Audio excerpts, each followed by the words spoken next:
After years of silence, the son of a billionaire begins to communicate with the help of a girl. She reveals that the boy is silenced by a deep trauma linked to his mother's death. Upon finding his voice, the boy becomes a symbol of resilience, teaching others to free themselves from silence. The Silence of Matthew. Chapter 1. The Echoing Silence. On the 20th floor of one of the most luxurious buildings on the Upper East Side, Manhattan, Gregory Ashton contemplated the city that stretched out before him. The sun was beginning to set, painting the sky in orange hues that reflected off the countless glass buildings forming the concrete jungle of New York. His eyes, however, weren't admiring the landscape. They were fixed on the window's reflection, which showed his 5-year-old son, Matthew, sitting on the living room rug, meticulously organizing his wooden blocks by color. Matthew was an intelligent boy, with deep, curious eyes, brown hair that was always neatly combed, and an expression that seemed to carry the weight of the world. Since the premature departure of his mother, Louise, 2 years ago, Matthew had not uttered a single word. The most renowned doctors in the country assured him that he was physically healthy. Neurologists, psychologists, and speech therapists had examined the boy exhaustively, but no definitive diagnosis explained his mutism. "Matthew," Gregory called, turning to his son. As always, there was no verbal response, just a brief glance before the boy returned to his methodical organization. The orange blocks formed a perfect row, followed by the blue ones, then the green ones, never out of order, never mixed. Gregory sighed, running a hand through his prematurely graying hair. At 38, he was one of the most successful real estate moguls in the United States. His development empire stretched from New York to the Sun Belt, with projects that transformed the urban landscape of major cities. He could buy anything he desired. He had just acquired a private island in the Caribbean, but the one thing he truly wanted was beyond his reach: his son's voice.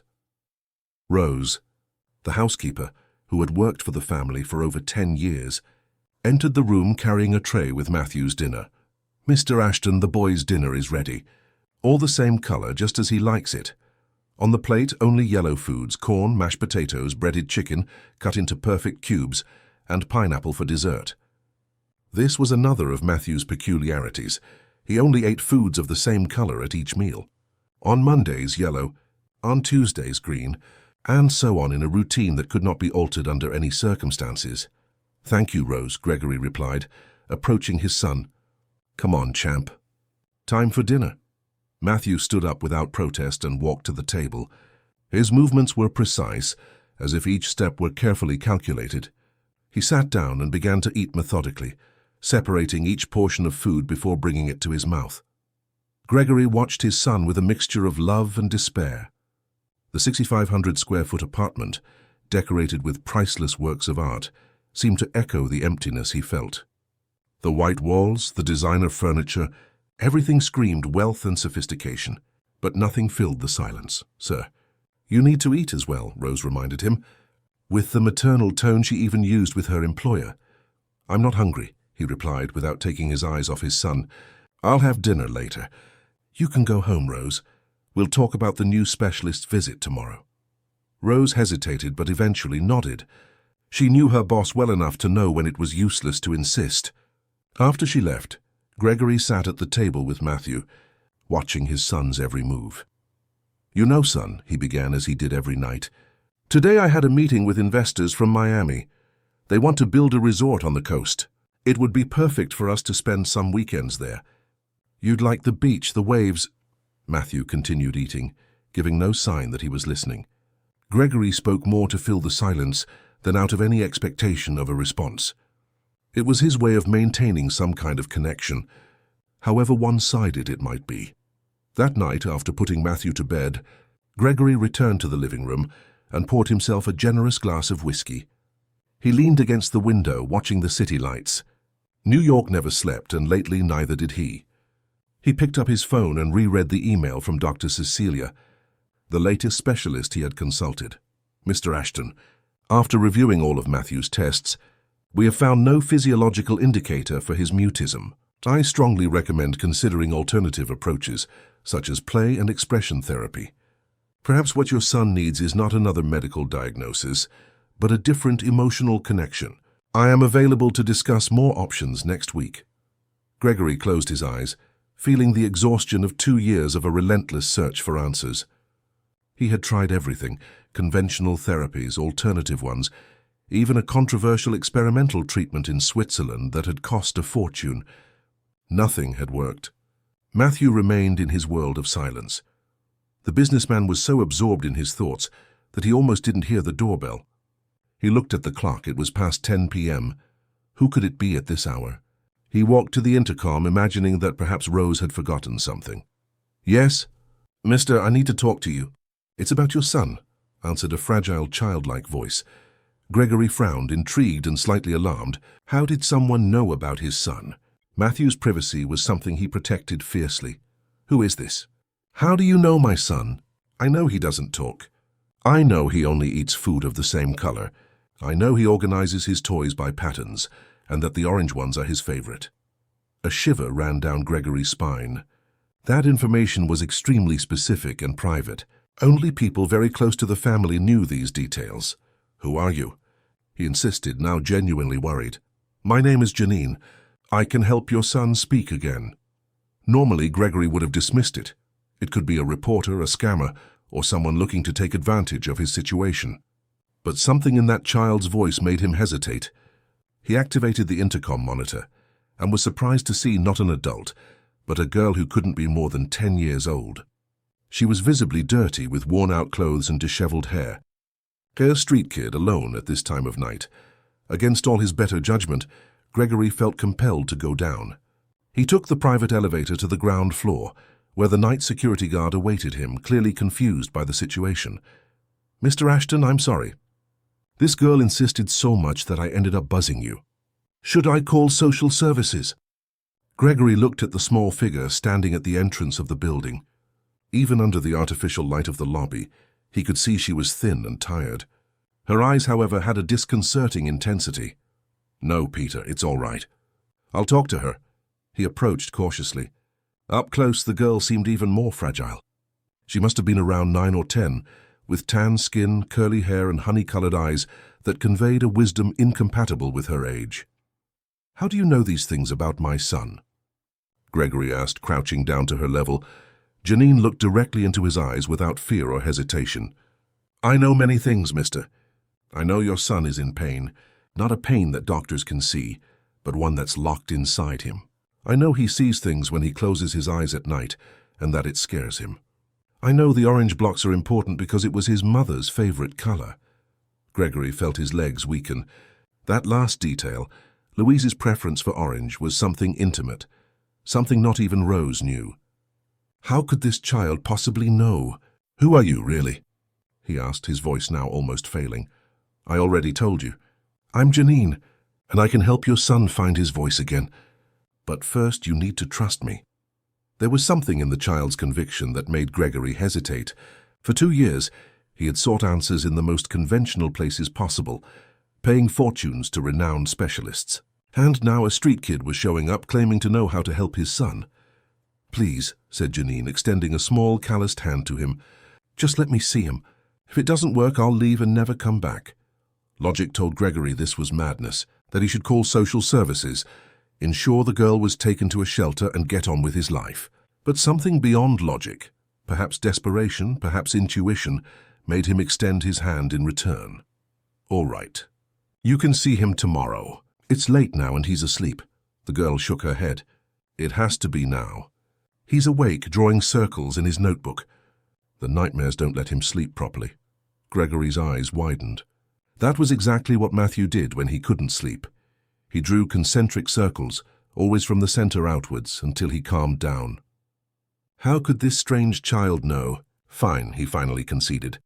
But any trouble and you leave immediately. Understood? Janine nodded solemnly. And so, defying everything that common sense recommended, Gregory Ashton, one of the most powerful men in New York, allowed a homeless girl to enter his home to see his precious and vulnerable son. The silence of Matthew. Chapter 2. The Girl of Patterns. The elevator ascended in silence, carrying Gregory and the little girl Janine to the 20th floor. The businessman maintained a cautious distance from her, still processing his impulsive decision. He observed her discreetly, her bare, dirty feet, the worn dress that had seen better days, the curly hair that looked like it hadn't seen a comb in weeks. Yet there was a dignity in her posture, a determination that contrasted with her fragile appearance. "Where are you from?" Gregory asked, breaking the silence. "The Bronx," she replied simply. "Near Van Cortlandt Park. And your parents?" The girl's eyes shifted to the elevator floor. "Don't have them anymore. I live with other kids in an abandoned house. We look after each other." Gregory felt a pang in his chest. The Bronx was miles away. How had this child gotten to the Upper East Side alone? And more importantly, how did she know so much about Matthew? "How did you know where I live?" "And all those things about my son?" Janine looked up, meeting his eyes with a disconcerting serenity. "My grandma taught me to see things others don't. Before she passed, she taught me a game. Her game that speaks without words." The elevator arrived at the apartment, and the doors opened directly into the living room. Gregory gestured for the girl to follow him, still uncertain about his own sanity in allowing this situation. Janine entered the luxurious apartment without showing surprise or awe.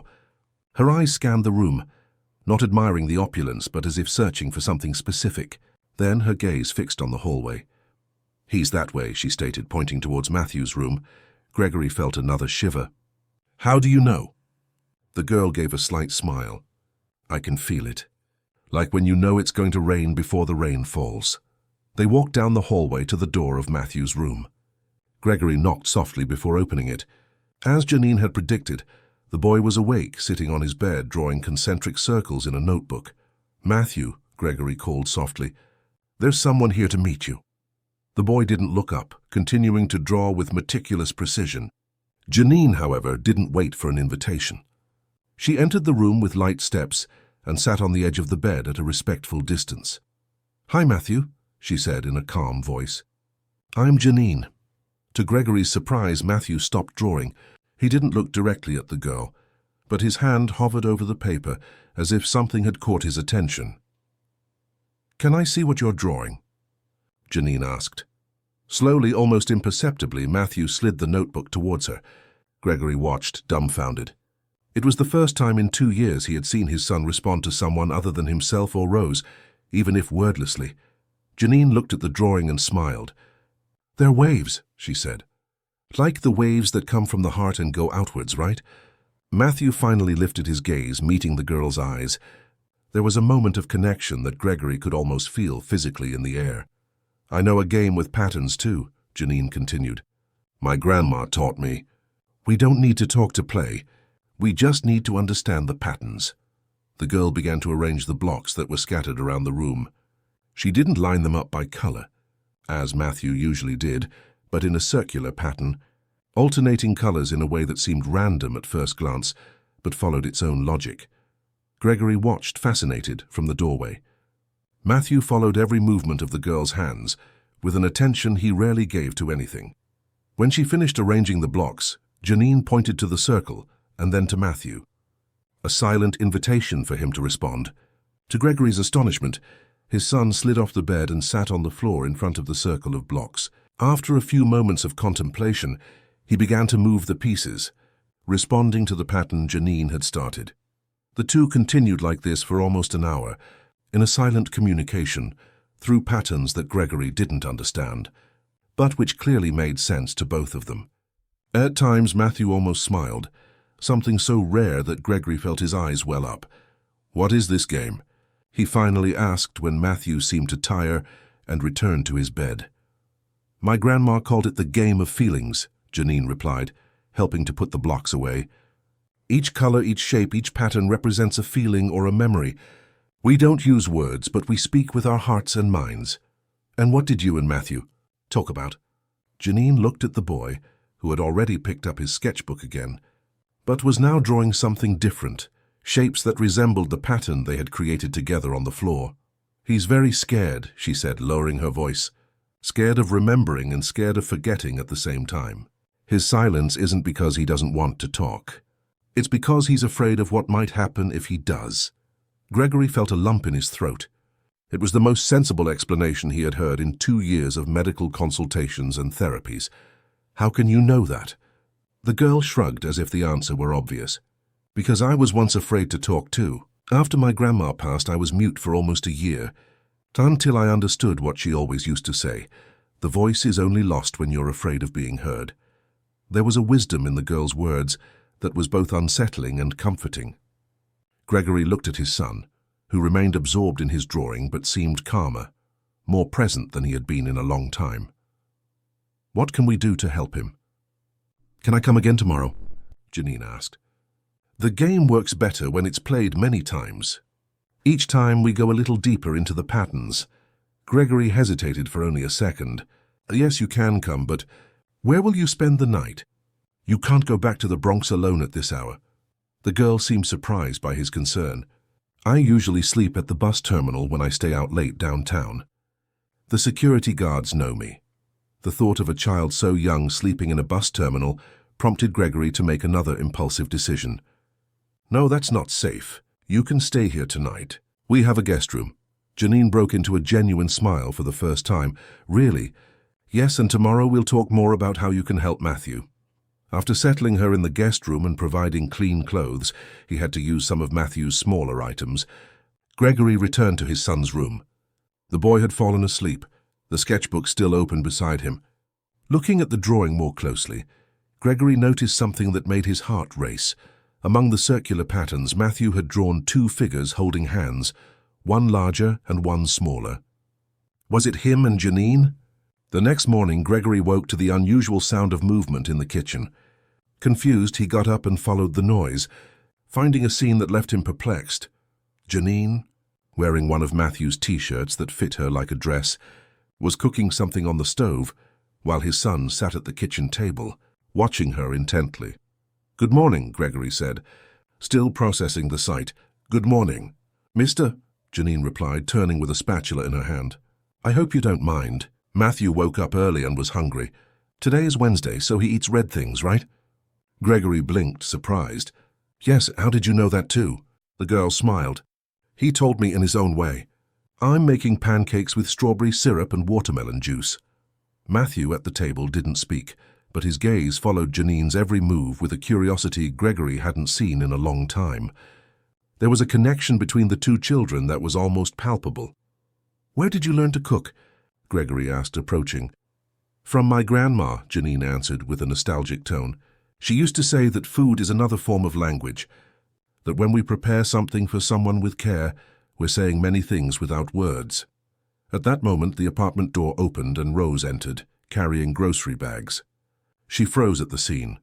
A strange girl cooking, Matthew sitting at the table watching, and Mr. Ashton standing between them with an expression that mixed confusion and hope. "Mr. Ashton?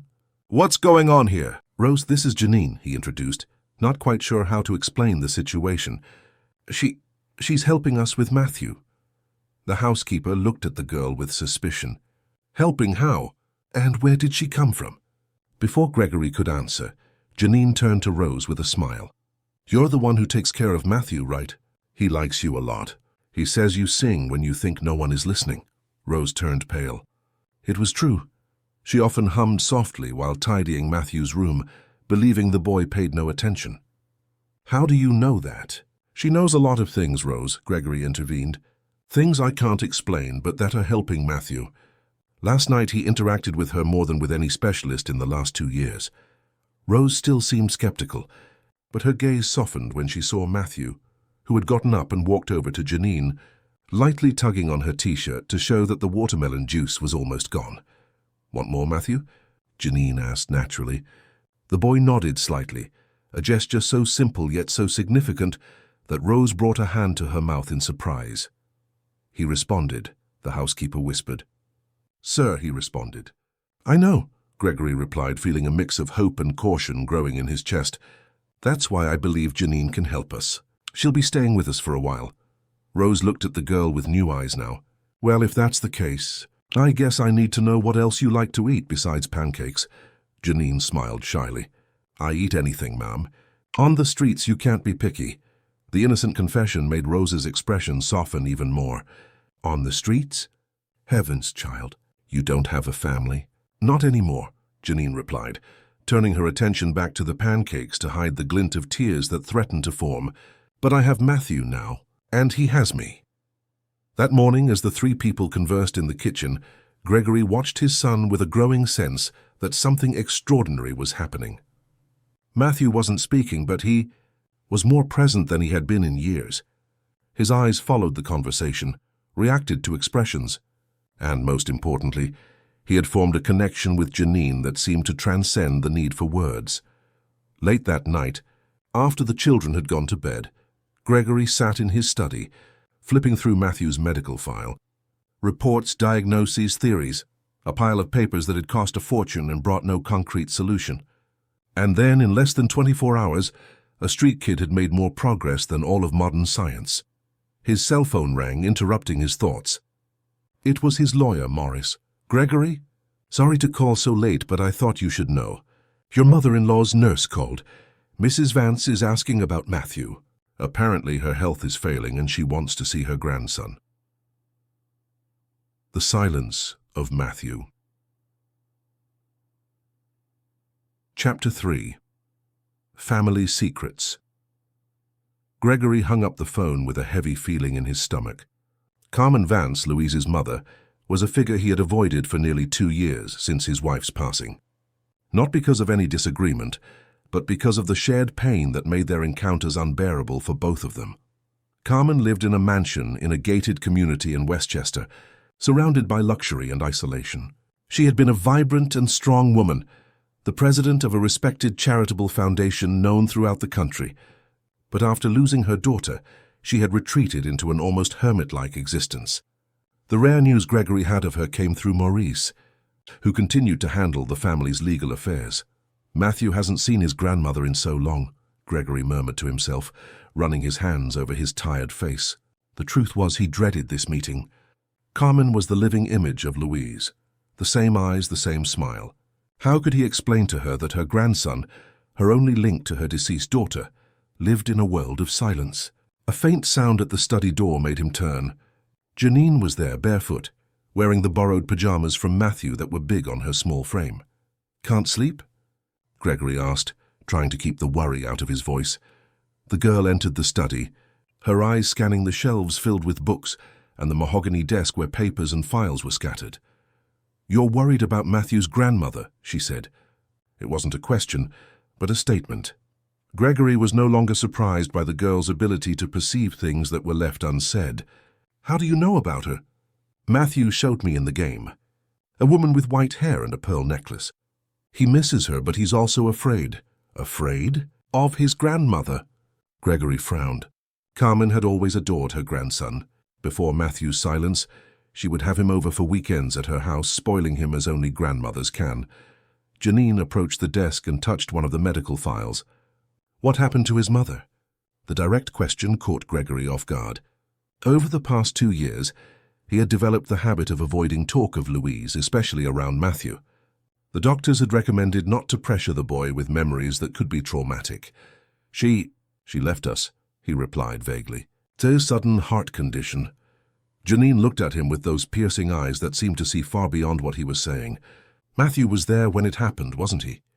Gregory's blood ran cold. "How could you possibly know that? The circles he draws, they're like waves coming from a heart."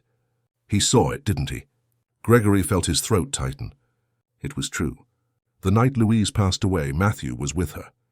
Gregory had come home late from work to find his wife collapsed on the bedroom floor, his small son sitting beside her, in a state of shock. The doctors said it was a fatal cardiac arrhythmia, something no one could have predicted or prevented. "Yes," he finally admitted, his voice almost failing. "He was. Since that night, Matthew hasn't spoken." Janine nodded as if that confirmed something she already knew. "He needs to see his grandmother. There are things that need to be said even without words." "I don't know if that's a good idea," Gregory hesitated. "Carmen's health isn't good and Matthew's condition might upset her even more." "Sometimes the healing is where the pain began," the girl replied, with a wisdom that made Gregory wonder again who this child really was. "Can I come with you?" "I think I can help." Gregory considered the proposal. Under normal circumstances, it would be absurd to bring a girl he barely knew to such a delicate family meeting. But nothing about the situation was normal, and Janine had already proven she had an inexplicable connection with Matthew. "All right," he decided. "We'll go tomorrow." The next morning, after explaining the situation to Rose, who still showed a mixture of skepticism and hope regarding Janine's presence, Gregory prepared the children for the visit. He dressed Matthew in his favorite outfit, navy blue pants and shirt, the color for Thursday. For Janine, Rose had provided new clothes, simple but decent, bought in a hurry by one of Gregory's assistants. "I've never had new clothes," the girl commented, admiring the yellow dress with small floral prints. "It's too pretty." "Every child deserves pretty clothes," Rose replied, helping her comb her curly hair, which, now clean and well cared for, formed defined ringlets that framed her delicate face. Gregory's driver, Anthony, was waiting for them in the garage with the black armored SUV. During the drive to Westchester, Janine looked out the window, fascinated by the city. Matthew, sitting next to her, held his sketchbook tightly as he always did when he was nervous. "I've never been in a car like this," Janine commented, touching the soft leather of the seat. "It's like we're in a spaceship." Gregory smiled faintly, watching how Matthew looked at her when she spoke. It was as if the girl's voice pulled him back into the world, even if he didn't yet respond with words. Carmen Vance's mansion was an imposing colonial-style house, preserved like a relic among the modern buildings of the exclusive neighborhood. Large oak and maple trees dotted the well-manicured garden, giving the place an almost bucolic air amidst the hustle and bustle of the New York suburbs. They were greeted by Gertrude, the private nurse who had been caring for Carmen for the past few months, a sturdy woman with a serious but kind expression who had worked for years at Mount Sinai Hospital before being hired by the family. "Mr. Ashton, I'm so glad you came," she greeted. "Mrs. Vance is on the back porch. She's having a good day today, more lucid than usual." "How is she really, Gertrude?" Gregory asked in a low voice, while the children watched a hummingbird buzzing near the garden flowers. "Her physical health is stable, but the memory fluctuations continue. Some days she's perfectly lucid, others she gets confused, and speaks as if your wife were still alive." Gregory nodded, feeling the familiar weight of grief. "Matthew isn't speaking yet. I hope that doesn't upset her." "She knows," Gertrude replied. "That's precisely why she asked to see him. She said she has something important to tell. About the boy." Intrigued, Gregory led the children through the mansion's interior. The spacious rooms, decorated with antiques and works of art, seemed larger and emptier than he remembered. On the wall of the main living room, a large portrait of Louise, painted shortly before her passing, dominated the space. Matthew stopped before the painting, his eyes fixed on his mother's face. "She was very beautiful," Janine commented, stopping beside him. "You have her eyes." To Gregory's surprise, Matthew reached out and took Janine's hand as if seeking comfort. The gesture, so simple and yet so significant, made a lump form in the businessman's throat. They found Carmen on the back porch, sitting in a wicker chair, covered by a light blanket despite the warmth. At 68, she still maintained the elegance that had always characterized her, but there was a new fragility to her figure.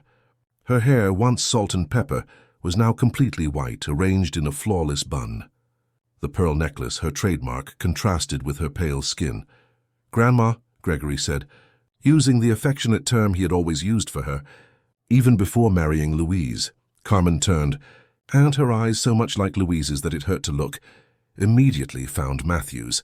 For a moment, emotion made her wrinkled face seem to light up. "My little one," she whispered, extending her arms. Matthew hesitated, looking at Janine as if asking for guidance. The girl nodded encouragingly, and only then did he walk to his grandmother, allowing himself to be embraced. Carmen held him tightly against her chest, silent tears streaming down her face. "How you've grown," she said, pulling back slightly to get a better look at her grandson. "You have your father's face, but with my Louise's eyes." "Mrs. Vance, this is Janine," Gregory introduced, gently pulling the girl forward. "She's been helping Matthew." Carmen observed the girl with curiosity. "Helping? In what way?" "It's complicated to explain," Gregory replied. "She has a special way of communicating with him." Janine gave a small, respectful curtsy. "It's a pleasure to meet you, Mom. Matthew talks a lot about you in the game." "Game?" Carmen looked from Gregory to the girl, confused. A game of patterns, Janine explained. We don't use words, but we speak with shapes and colors. Carmen seemed intrigued. Her eyes, previously clouded by age and medication, seemed to gain a new focus. Come, sit down. We have much to talk about. As Gertrude served tea and cookies, Carmen watched the interactions between Matthew and Janine with attention. The boy, normally isolated in his own world, responded silently to the girl's gestures, as if they shared a secret code. She reminds me of you. Louise, Carmen said suddenly, looking at a point beyond Gregory. Always knew how to see beyond appearances. Gregory exchanged a worried glance with Gertrude. The nurse shook her head slightly, as if to say not to contradict the elderly woman. Grandma, Louise isn't here, he said softly. Carmen blinked, returning to reality. I know, dear. I'm sorry. Sometimes my mind wanders, but there is clarity in my old memories, and it's about those memories that we need to talk. She looked at Matthew, who was drawing peacefully in his sketchbook, seemingly oblivious to the conversation. Gregory, do you know why your son doesn't speak? The direct question surprised the businessman. The doctors say it could be an emotional block, perhaps related to the trauma of losing his mother, but no, Carmen interrupted, with a firmness that seemed incompatible with her physical frailty. It's not just that. Matthew doesn't speak because he saw something no child should ever see. Gregory felt a chill run down his spine. What are you talking about, Grandma? Carmen looked at Gertrude as if asking for permission. The nurse nodded encouragingly. Before Louise left us, she was investigating something, Carmen began, lowering her voice. Something related to the heart treatment she was receiving. She suspected she was being used as a guinea pig in an experimental treatment without her full knowledge. What? That's absurd, Gregory protested. Dr. Price was one of the most respected cardiologists in the country. He had been taking care of Louise since she was a teenager, and that's precisely why she trusted him, Carmen replied bitterly. But I found her notes afterward, diaries she kept hidden. She discovered that the medications she was taking were not the conventional ones. They were part of a study not approved by the FDA. When she confronted Richard, they argued violently. Gregory felt his blood run cold. How could you possibly know this? Because she called me that day, Carmen answered, her voice choked with emotion. Hours before she passed. She was scared. Said Richard was coming to your house that night to try to convince her not to report him. She asked me to be on standby in case she needed help. And you didn't tell me this. Gregory's voice rose, filled with disbelief and nascent anger. I tried, Carmen exclaimed, tears in her eyes. I called you countless times that night. You were in an important meeting, remember? Your phone was off.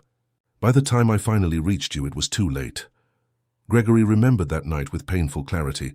A crucial negotiation for the expansion of his business in the Sun Belt. He had turned off his phone during the meeting, something he rarely did. When he finally checked his messages, there were several missed calls from Carmen, but before he could call back, he received the frantic call from the housekeeper, saying Louise had collapsed. Are you implying that Louise's death wasn't natural? He asked, his voice nearly failing. Carmen looked at Matthew, who was now watching them with wide eyes, as if he understood every word. I'm saying that your son knows the truth. He was there when Richard came. He was there when they argued. And he was there when his mother fell. The silence of Matthew. Chapter 4. Echoes of the Past. The silence that followed Carmen's declaration was almost palpable. Gregory stared at his mother-in-law with a mixture of shock and disbelief, trying to process what he had just heard. Matthew, sitting silently beside Janine, had stopped drawing. His eyes, wide and attentive, moved between his grandmother and his father. That's a very serious accusation, Grandma, Gregory finally managed to say, keeping his voice low so as not to alarm the children.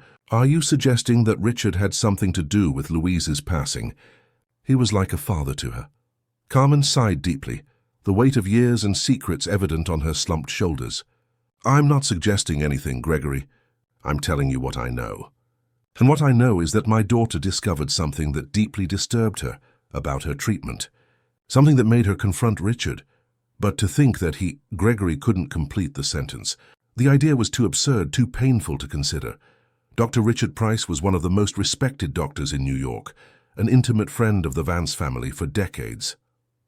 He had treated Louise since she was a teenager, when the first symptoms of her cardiac arrhythmia appeared. "I'm not accusing anyone," Carmen replied, calmer now. "I'm just trying to understand why my grandson doesn't speak, and I believe that what he saw that night is the key to everything." Gregory looked at Matthew, who was now clinging to Janine's arm as if seeking protection. The girl, in turn, had placed an arm around his shoulders in a protective gesture that seemed natural, as if they had grown up together.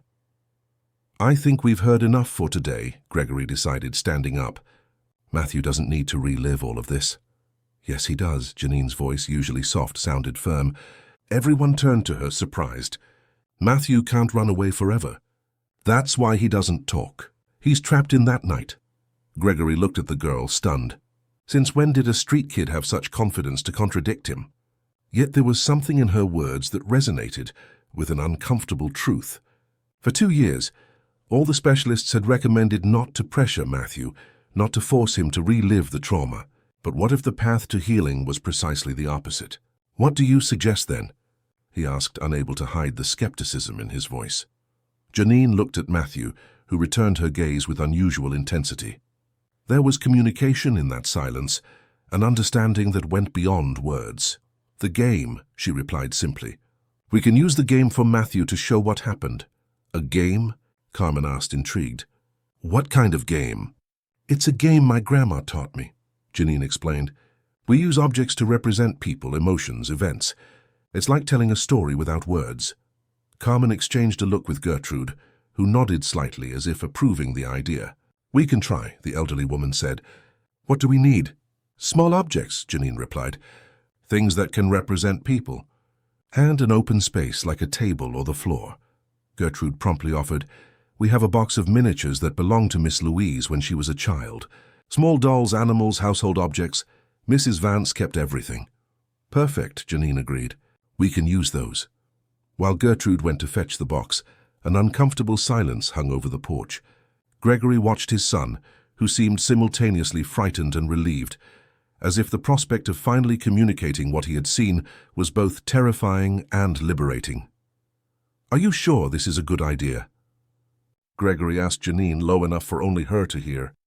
"I don't want him to relive a trauma."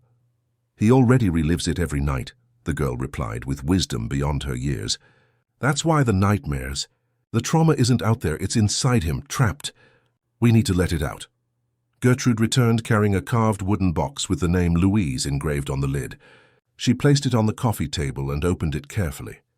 Inside, dozens of carefully preserved small miniatures, porcelain dolls, wooden animals, miniature furniture, small everyday objects, all in reduced scale.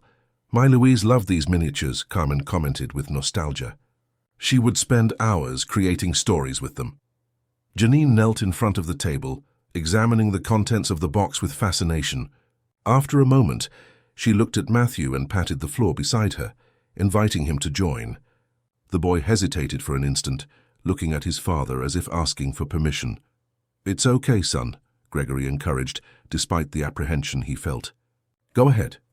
Matthew sat next to Janine, and together they began to examine the miniatures. The girl took a few pieces and placed them in the center of the table. An adult female doll with dark hair, a small male doll, and a miniature house. "This is Mommy," Janine explained, pointing to the doll. "This is you," she continued, indicating the small doll. "And this is your house. Is that right?" Matthew nodded slightly, his eyes fixed on the pieces. Then Janine continued, "Now we need more people for the story. Who else was there that night?" With a momentary hesitation, Matthew reached into the box and took out another male figure, a man in a suit. He placed it near the house. "Dr. Price?" Janine asked softly. Matthew confirmed with another nod. Gregory and Carmen watched, tense, as the game unfolded.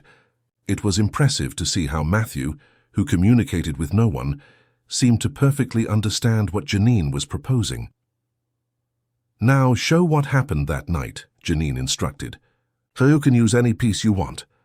With intense concentration, Matthew began to move the pieces. He placed the figure of the mother and the doctor inside the house, next to each other. Then he positioned his own miniature hidden behind a piece of miniature furniture, as if he were watching without being seen. "You were hiding, watching everything?" Janine asked. Matthew confirmed. Next, the boy moved the pieces to show the doctor and the mother apparently arguing. He took another piece from the box, a small vial, and placed it between them. Were they arguing about medicine? Janine suggested. Matthew confirmed again and then did something unexpected. He knocked over the miniature representing his mother. The gesture, simple but laden with meaning, made Gregory feel a tightness in his chest.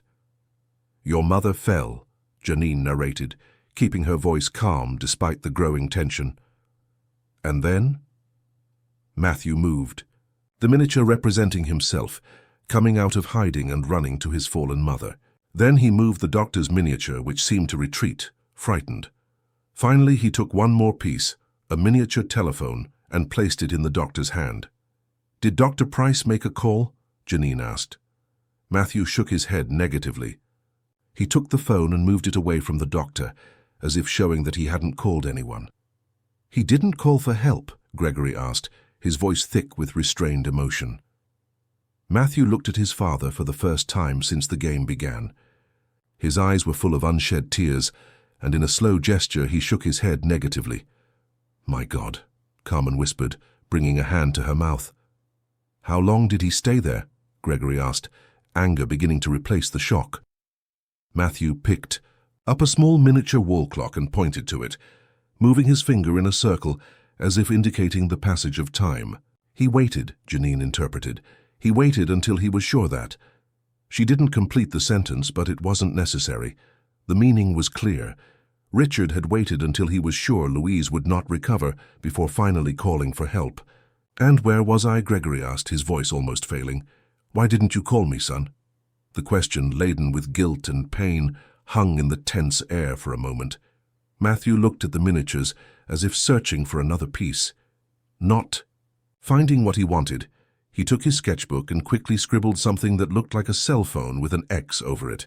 "He tried to call you," Janine translated, "but he couldn't get through." Gregory remembered with painful clarity. His cell phone turned off during that crucial meeting. The guilt he had carried for 2 years now became an unbearable weight. "And what happened next?" Carmen asked, her voice trembling. Matthew returned to the miniatures. He moved the doctor's figure, which now picked up the phone. Then he positioned several new figures in the house, people in uniforms that looked like paramedics. "He finally called the ambulance," Janine said, "but it was too late." The last piece Matthew moved was his own miniature, placing it far from the others, isolated. With his finger, he made a gesture over the doll's mouth, as if sealing it. "That's when you stop talking," Janine concluded, placing a comforting hand on the boy's shoulder. "Because you were afraid." "Afraid of what, dear?" Carmen asked gently. Matthew looked at his grandmother, then at his father, and finally at Janine, as if seeking courage from her.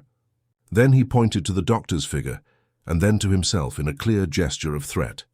"He threatened you?" Gregory asked, feeling the anger rise.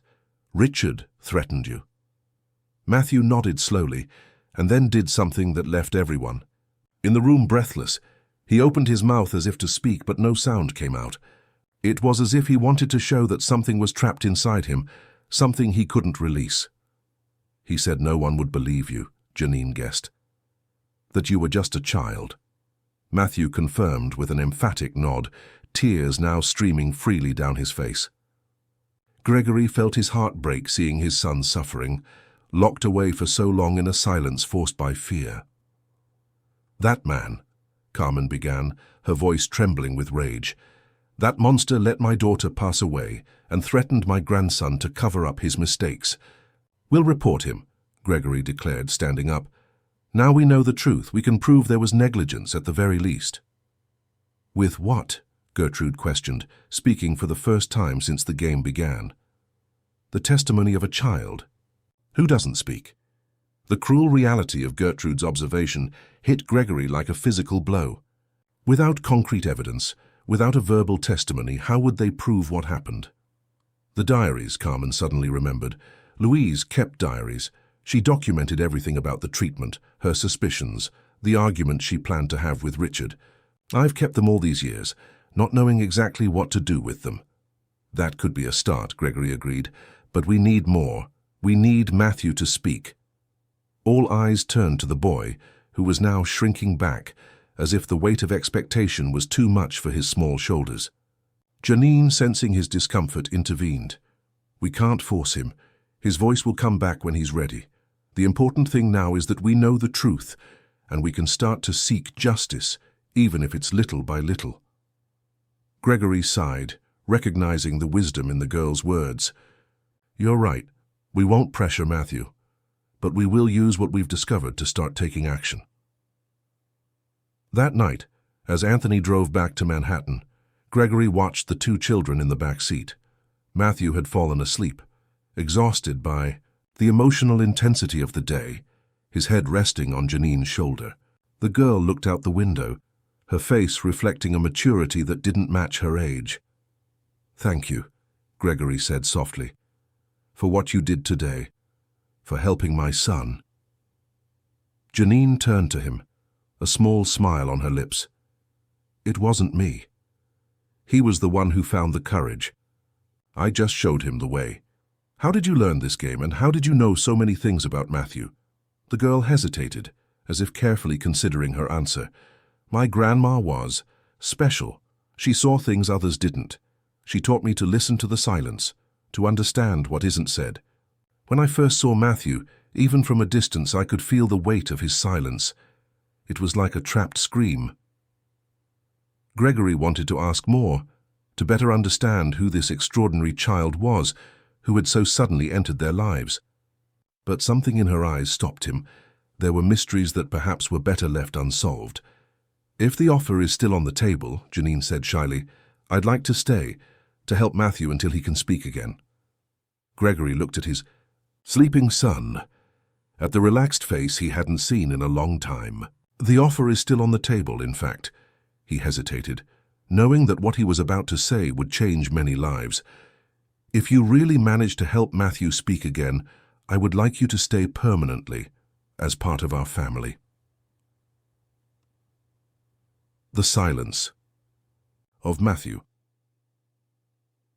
Chapter 5. Revelations.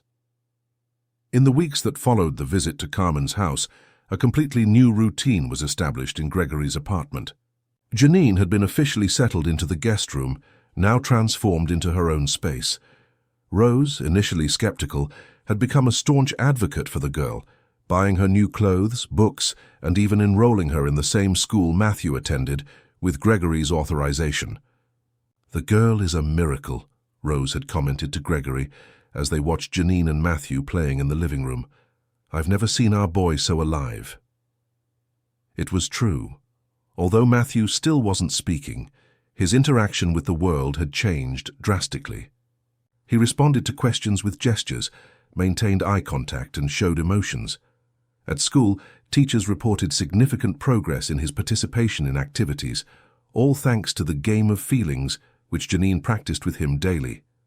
In parallel to this domestic transformation, Gregory began a discreet investigation into the events that led to Louise's passing.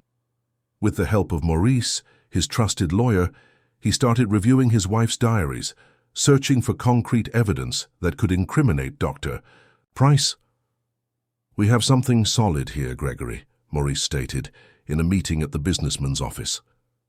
Louise documented everything meticulously: the changes in her treatment, the unusual side effects, the information she discovered about the experimental drug. She was detail-oriented by nature. But is it enough to prove that Richard was negligent or worse? Maurice adjusted his glasses, his expression grave. "It's a start, but we need more. We need to understand exactly what this drug was, who produced it, if there were other patients. And ideally, we would need Matthew's testimony." Gregory sighed, running his hands over his tired face. "He's making progress, but he's not speaking yet, and I don't want to pressure him." "I understand," Maurice agreed. "In the meantime, I suggest we hire a private investigator, someone discreet who can check Richard's background, look for other similar cases." That same evening, when Gregory returned home, he found a scene that warmed his heart. Matthew and Janine in the living room, surrounded by blocks and other objects, playing the game. Rose watched from a distance, smiling. There was a peace in the atmosphere that contrasted sharply with the oppressive silence of the past 2 years. "How was your day?" Gregory asked, approaching the children. "It was good," Janine replied, smiling. "Matthew got a high grade in math. The teacher sent a note." The boy looked at his father and, to Gregory's surprise, extended his arms, asking for a hug, a gesture he hadn't made since his mother's passing. Moved, Gregory hugged him tightly, feeling his son's small heart beat against his. "I'm so proud of you, champ," he whispered. Later, after the children were in bed, Gregory sat in his study, once again reviewing Louise's diaries. Her words, written in her elegant handwriting, were like barbs in his heart. "Gregory is so busy with work. I don't want to worry him with my suspicions until I'm sure. He trusts Richard so much. Guilt consumed him. If he had paid more... Attention! If he had been more present, perhaps Louise would still be with them. Perhaps his son would not have been forced into silence." A light knock on the door interrupted his thoughts. Janine was there, wearing the pajamas Rose had bought for her, her curly hair loose over her shoulders. "Can't sleep?" Gregory asked, quickly closing the diary. The girl entered and sat in the chair opposite him. "I've been thinking a lot about Matthew. And about the promise you made." Gregory frowned, confused. "What promise?" "That I could stay, as part of the family." "Ah, that," Gregory nodded, recalling his words in the car after the visit to Carmen's. "Yes, I did say that. But only if I can make Matthew speak again," Janine completed, a shadow of sadness in her eyes. "What if he never speaks again? Will I have to leave?" The question hit Gregory like a punch. He hadn't considered that possibility, nor realized how his words might have affected the girl. For him, the idea that Matthew wouldn't speak again was unacceptable. For Janine, it was a concrete fear of losing her new home. "No," he replied firmly, moving closer to her. "That was unfair of me.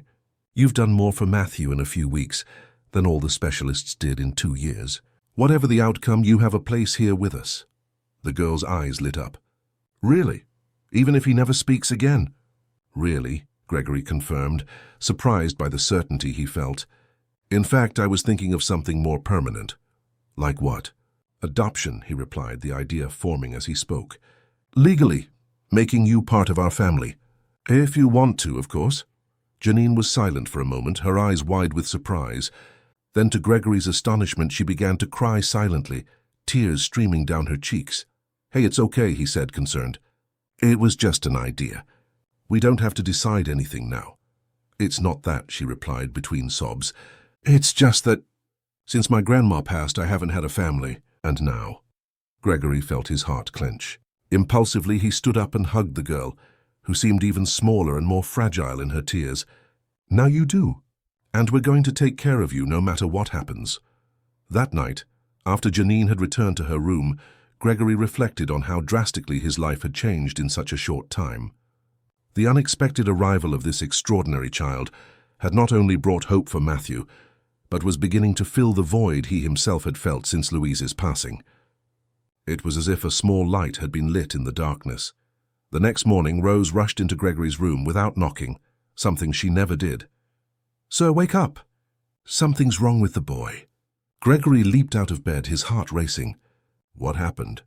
"Is Matthew sick?" "No, it's not that," Rose replied, breathless. "He had a terrible nightmare. He woke up screaming, sir." "Screaming!" Gregory ran to his son's room, still processing what Rose had said.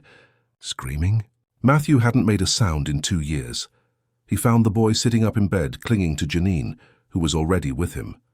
They both looked at Gregory as he entered, and what he saw on his son's face took his breath away. Fear. A pure, genuine terror he had never seen before. "What happened?" he asked, sitting on the edge of the bed. "He had a nightmare," Janine explained. "About that night. He saw the doctor again." Gregory looked at his son, who was trembling slightly. "It's okay, Matthew. It was just a dream. You're safe here." To his surprise, Matthew shook his head negatively, as if disagreeing. Then he grabbed his sketchbook and began to scribble frantically. When he finished, he turned the notebook to his father. The drawing showed a figure that looked like Dr. Price watching through a window, the window of their apartment. Below, Matthew had written in shaky but legible letters, "He came." "My God," Gregory murmured, a shiver running down his spine. "Matthew, are you saying you saw Dr. Price watching us? When?" Matthew pointed to his bedroom window, and then to the clock on the wall. Then he quickly drew the moon and stars. "Last night?" Janine asked. "You saw him last night?" Matthew nodded vigorously, the fear evident in his eyes. "That's impossible," Gregory protested, though he felt a cold knot in his stomach. "We're on the 20th floor. No one could—" "The building across the street," Janine interrupted, pointing out the window. "You can see right in here." Gregory stood up and walked to the window. Across the street, a commercial building was under construction, at almost the same height as theirs. Scaffolding and platforms created potential access for someone determined enough. "Rose," he called, trying to remain calm, "please call building security. Ask them to check the external cameras from last night, focusing on the construction site. And call Anthony. Tell him I want him here in 15 minutes. While Rose left to make the calls, Gregory turned his attention back to Matthew. "Son, I want you to tell me exactly what you saw. Can you draw more details?" Matthew took the notebook again and drew a sequence of images. Dr. Price watching from the construction site, then the doctor talking on his cell phone, and finally, something that made Gregory's blood run cold. The doctor holding what looked like a long-range camera, pointed at their apartment. "He's watching us," Gregory murmured. The reality of the situation finally setting in. He knows we've discovered something. Janine, who had been observing everything with keen eyes, asked, "Did you tell anyone about what we discovered at your grandmother's house?" Gregory hesitated. "Only Maurice, my lawyer. He's helping to investigate Richard discreetly." "And what if it's not so discreet?" the girl suggested. "What if someone is telling the doctor what you know?"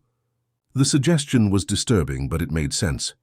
Richard was a powerful figure in American medicine, with connections throughout the medical and legal communities. It wouldn't be impossible for him to have informants even in Maurice's office. The apartment doorbell rang, interrupting his thoughts. Rose appeared at the bedroom door. "Anthony is here, sir. And the head of security is here too." He brought the camera footage. In the living room, the condominium's head of security, a tall man with a serious expression, waited with a tablet in his hands. "Mr. Ashton, we reviewed last night's footage as requested, and we found something disturbing." He handed the tablet to Gregory, who saw clearly in the black and white images. A lone figure in the building under construction, using what appeared to be professional photography equipment, aimed directly at their apartment. "Were you able to identify him?" The security chief shook his head. "Not for certain, but we've sent the images to the police. They're sending a patrol car to check the construction site now." Gregory nodded, feeling a mixture of fear and anger growing inside him. "Thank you. Please increase security in the building. I don't want any strangers approaching." After the security chief left, Gregory called Anthony into his study, away from the children's ears. "Anthony, I need you to do something discreet and potentially dangerous." The driver, a burly man who had served the family for over a decade and had a military background, Gregory had never questioned much, nodded solemnly. "Whatever you need, boss. I want you to find out where Dr. Richard Price is right now. If he's at the hospital, his office, at home, but without being noticed." Anthony showed no surprise at the unusual request. "I can do that. I have contacts who can help without raising suspicion." "Good. And I need you to arrange a safe place for the children to stay for a few days, somewhere no one would associate with me." "I have a cabin in upstate New York," Anthony offered. "In the Catskills. It belongs to my sister, but it's empty most of the time. It's isolated, secure, and no one would know it's connected to you." "Perfect," Gregory agreed. "Prepare everything for us to leave tonight. Take only the essentials, and use alternate routes. I don't want us to be followed." When Gregory returned to the living room, he found Rose trying to distract the children with a board game. Matthew still seemed shaken, but he was calmer. Janine, on the other hand, watched Gregory with shrewd eyes that seemed to read his every thought. "We're going on a trip," he announced, trying to sound more cheerful than he felt. "A little surprise vacation in the country. You two need to pack a bag with the essentials." "We leave tonight." "It's because of what Matthew saw, isn't it?" Janine asked directly. "We're running away." Gregory admired and at the same time was bothered by the girl's perceptiveness. "It's not running away. It's being prudent. While we investigate what's happening, I'd rather you were in a safe and quiet place." Janine nodded, understanding more than a child her age should. "I'll help Matthew pack his things." After the children left the room, Rose approached Gregory, her face marked with concern. Sir, what's really going on? Does it have something to do with Mrs. Louise? Gregory briefly considered hiding the truth, but realized Rose deserved to know. She had been with the family through their toughest moments, and her loyalty had never been questioned. Yes, Rose, we've discovered that Louise's passing may not have been natural, and the man responsible seems to be watching us now. The housekeeper turned pale. My God, and the children. That's why we're sending them away for a while. Anthony will take them to a safe place. I need you to go too, Rose. They trust you. And you, sir? You're not coming with us? Gregory shook his head. No, I have things to take care of here. I need to continue the investigation, and if I disappear suddenly, it will only raise more suspicion. But it's dangerous, sir, Rose protested. If this man is really watching you— That's precisely why I need to stay, Gregory interrupted. If he's watching me, he won't be looking for the children. And Matthew— Rose, he almost spoke today. The nightmare made him scream. That's huge progress. Rose nodded, understanding. When he should be regressing from fear, he's moving forward. That girl is truly a miracle. Yes, she is, Gregory agreed. And we need to protect them both until we have concrete answers. That afternoon, as the house bustled with preparations for the sudden departure, Anthony returned with disturbing information. Dr. Price didn't show up at the hospital today, he reported to Gregory in a low voice. Cancelled all his appointments. His assistant said he had to travel urgently. Travel where? No one knows. Or no one is saying. Anthony hesitated, as if considering whether to share the next piece of information. There's one more thing, boss. I passed by his private practice and saw something strange. It was being cleared out. Staff were removing files, computers, as if it were closing down permanently. The information was alarming. He's running, Gregory concluded. He realized we're investigating and he's trying to disappear. Or worse, Anthony suggested gravely. He's trying to eliminate evidence before doing something more drastic. The implications of those words hung heavily between them. If Richard was willing to watch them from a construction site, what else would he be capable of to keep his secret? The children's departure needs to be even more discreet than we planned, Gregory decided. You won't use my car. Anthony, can you arrange a vehicle that isn't associated with us? Already done, boss. A regular car, nothing fancy. That won't attract attention. And I'll map a route that avoids major highways monitored by cameras.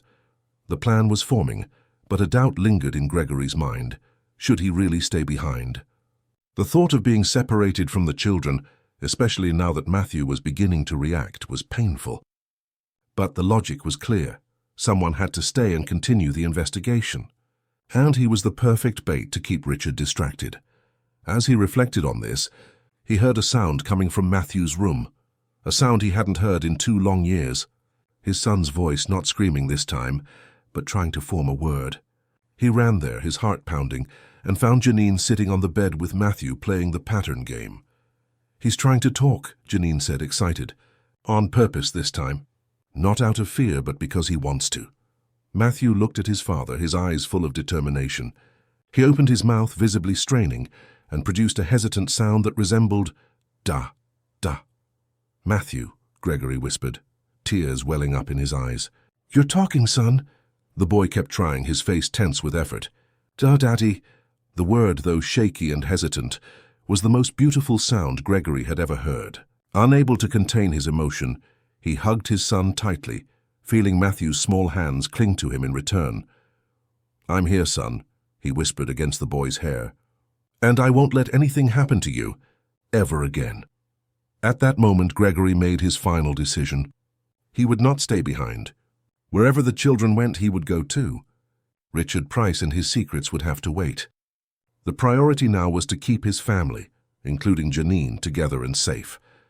Because for the first time in 2 years, his son had called him Daddy, and nothing in the world was more important than that. The silence of Matthew. Chapter 6. New Beginnings. The cabin in the Catskills proved to be a perfect refuge.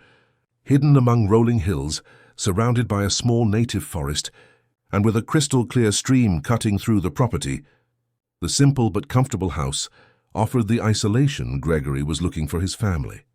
After a 3-day cautious journey, Using back roads and staying overnight in small inns under false names, they had finally reached their destination. The fresh, upstate New York air seemed to have an immediate effect on the children. Matthew, who had remained tense and vigilant throughout the trip, visibly relaxed upon stepping onto the grassy land surrounding the house. Janine, for her part, explored everything with wide-eyed wonder. It was the first time she had truly seen the countryside.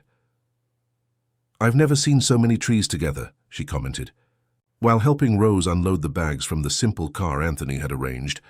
"It's like in the stories my grandma used to tell." Rose smiled, watching the girl with growing affection. "You'll like it here, child. The air is clean, there's fruit on the trees, and at night you can see more stars than anywhere else." Gregory, who was supervising their arrival while on the phone with Maurice, couldn't help but admire how his strange, improvised family seemed to adapt quickly to the new circumstances. Rose, who had initially hesitated to leave New York City, now seemed excited at the prospect of cooking on a wood-burning stove. Anthony, normally reserved, had relaxed his serious demeanor and was already planning to teach the children how to fish. "Yes, Maurice, we're all fine," Gregory said into the phone. "No, I'm not going to tell you exactly where we are. It's safer this way. Continue with the investigation and keep me informed. Use only the number of this burner phone." After hanging up, Gregory walked over to where Matthew was, crouched near a small patch of wildflowers. The boy was touching the petals delicately, as if afraid of breaking them. "Do you like the flowers, son?" he asked, kneeling beside him. To his joy, Matthew not only nodded but responded with a word, "Pretty." The voice was still hesitant, almost a whisper, but it was there. Since that first daddy in the apartment, Matthew had said a few more words, always simple, always with effort, but each one was a victory. "They are pretty," Gregory agreed, feeling his eyes well up. "You know something? Your mother loved flowers, especially wildflowers, the ones that grow on their own without needing someone to plant them." Matthew looked at him, his eyes attentive. "Mum," he said, the word coming out more clearly than the previous ones. "Yes, your mum." Gregory put his arm around his son's shoulders. "She would be so proud of you right now, you know, for being so brave." From a distance, Janine watched the scene, a small smile on her lips. There was something in her gaze, a mixture of joy and melancholy, that made Gregory realize that amidst the whole crisis, he hadn't taken the time to truly get to know the story of the girl who had helped them so much. That night, after the children had fallen asleep in the simple rooms of the cabin, Gregory sat on the porch with Rose and Anthony. The starry sky of the Catskills stretched infinitely above them, the Milky Way clearly visible as a silvery band cutting through the darkness. "It's good to see the boy talking again," Rose commented, sipping a cup of chamomile tea. "That girl is an angel, sir. A true angel who appeared at our door." Gregory nodded, thoughtful. "She changed everything, didn't she? But we still know so little about her." Anthony, who had remained silent until then, cleared his throat slightly. "If you'll permit me, boss, I took the liberty of running some checks on the girl. For security." Gregory and Rose turned to him, surprised. "What kind of checks?" Gregory asked. "Nothing invasive," Anthony assured them. "I just spoke with some contacts in social services, checked records for missing or abandoned children. I wanted to make sure no one was looking for her, or that she wasn't running from a dangerous situation." Anthony's concern was valid, Gregory acknowledged. Amidst the crisis with Matthew and the investigation into Richard, he hadn't considered that Janine might have her own complicated story. "And what did you find out?" "There's a record of a Janine Miller, 9 years old, who lived with her grandmother in the Bronx. The grandmother, a Mrs. Zulaida, was known in the community as a kind of healer, someone who had the gift, as they say. She passed away about a year ago, and the girl was left in the temporary care of neighbors, but at some point she just disappeared. Social services looked for her, but since there were no relatives claiming custody, the case eventually went cold." Gregory felt a pang in his chest imagining Janine, so small and fragile, surviving alone on the streets of New York. And how did she get to us? How did she know about Matthew? Rose shifted in her chair, visibly uncomfortable. "Sir, I know this will sound strange, but what if her grandmother really had a gift? And what if she passed that gift on to Janine?" Anthony and Gregory exchanged glances. "Under normal circumstances, Both would have dismissed this suggestion as superstition. But nothing in their situation was normal.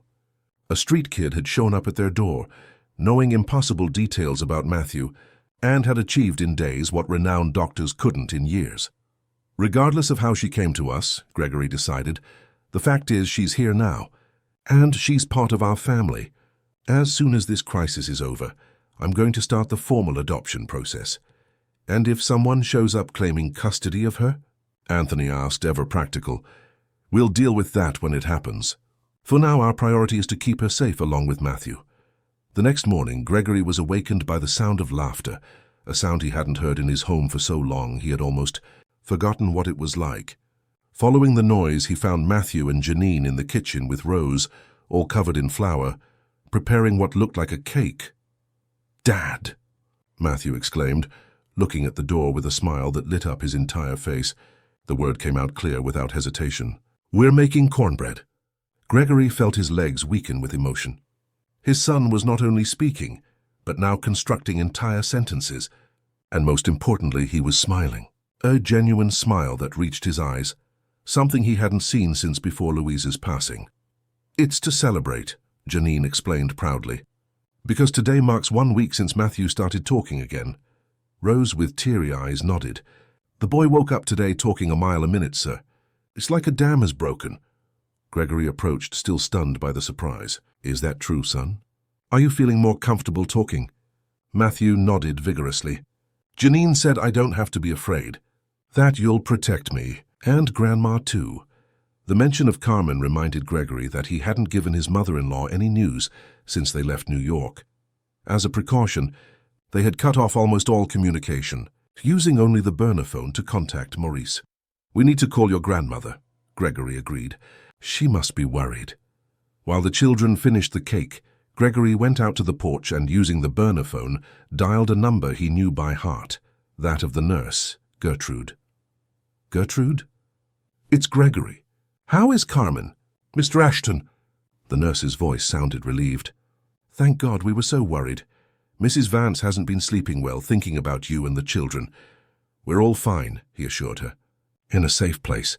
How are things over there?" There was a short pause before Gertrude answered, her tone shifting to something more serious. "Things have happened, Mr. Ashton. Dr. Price has completely disappeared.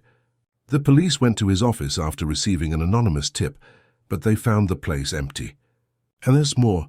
Mrs. Louise's diaries that were kept here. Someone tried to break into the house to steal them. My God, is Carmen okay?" "Yes, they couldn't get in. The community's security intercepted the intruders, but they fled.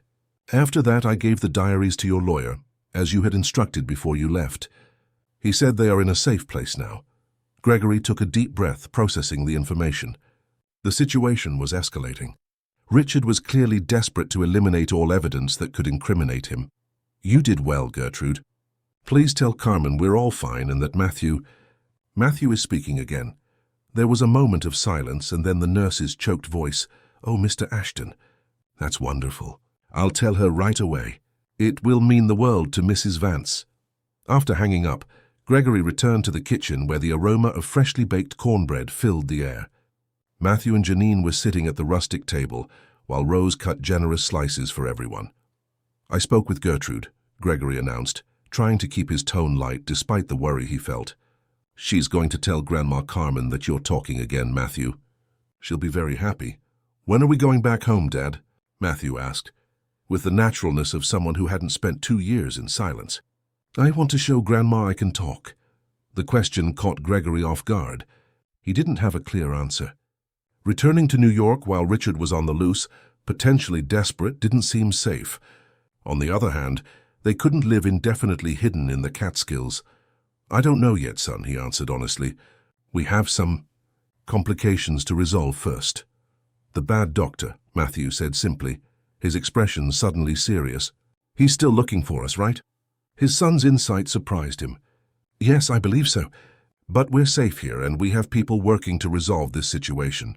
Janine, who had been observing in silence until then, spoke up with the disconcerting wisdom that characterized her.